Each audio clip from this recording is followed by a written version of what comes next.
Meaning of driver. Driver.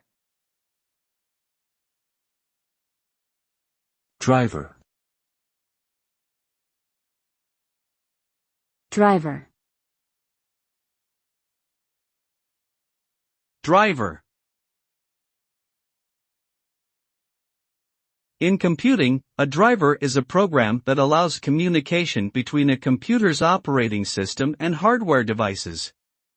Drivers provide a standardized interface for the operating system to interact with the specific hardware, enabling software applications to communicate with the hardware.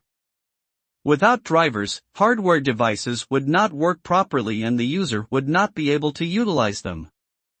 Drivers are typically coded by hardware manufacturers and updated periodically to fix bugs, improve performance or add functionality. Overall, drivers are essential for computer and hardware compatibility and efficient operation.